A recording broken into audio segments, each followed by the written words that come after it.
What is the world's most evil company and why? I don't like Manulife Financial. After I spent a few months being a pregnancy relief receptionist at death and disability claims in the 90s, it was not good. Everything you might suspect about insurance is true. It's ugly and violent, inhuman and absurd. When I left, it was before my contract was up, with a stolen file and with a threat to the manager that if this dude, whose file I'd pilfered, didn't call me with the news money was in his account by 7 PM, I'd take all of this to the media. John, I'll always remember you. The accident that destroyed your wrist in the mine. The one that was covered. The helicopter ride to the local major metropolitan hospital to fix it. The car accident with a muse 2 months later that bent the metal pins to a 90-degree angle. And the fact MF said they wouldn't cover this new helicopter ride because they'd already paid for a helicopter ride. The part where we forced you to prove you were disabled every month for $75 a pop until we changed the number on the form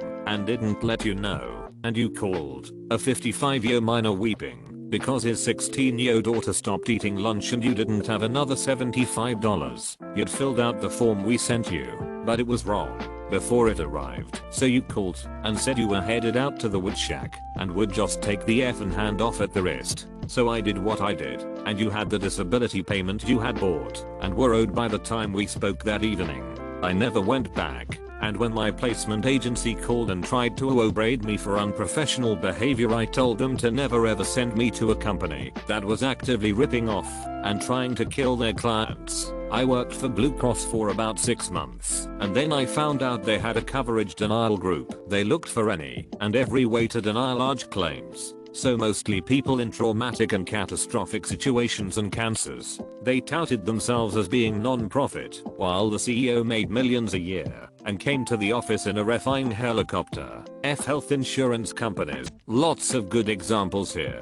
Find it interesting that nobody mentioned McKinsey, which advises most of these firms on their corporate strategy. Facebook. They knowingly created an algorithm that boosted content with angry reactions, which in turn disseminated misinformation that has cost lives and created divisions between people, our friends and family. Whatever controversial view Uncle Bob held is being shoved right in our faces. They have perpetuated the process of dividing us between young and old, rich and poor, black and white, left and right, liberal and conservative. And they did it all because more clicks equals more money in their pockets. Facebook. I'm a little biased since I just saw Dark Waters but DuPont. I haven't seen the film, but I work with PFAS contamination and can tell PFAS is going to be a major issue in years to come.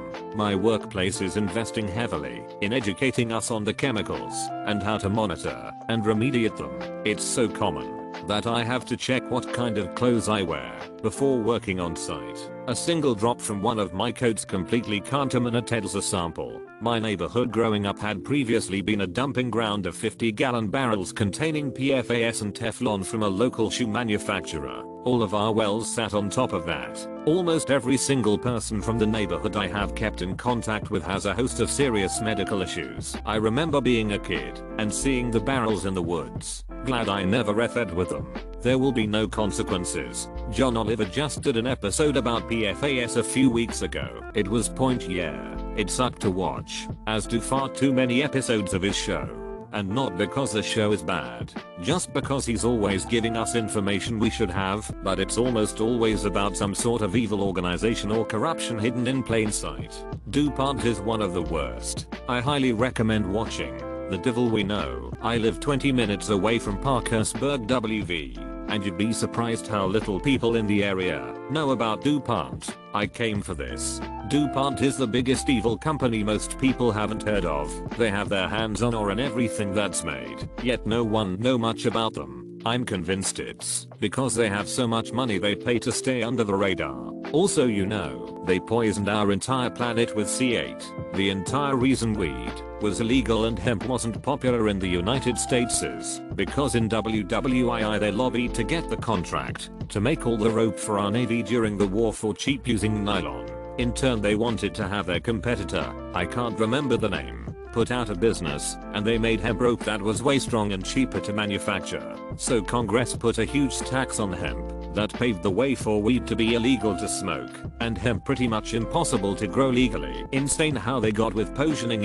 everybody, even billionaires and politicians, and no punishment whatsoever.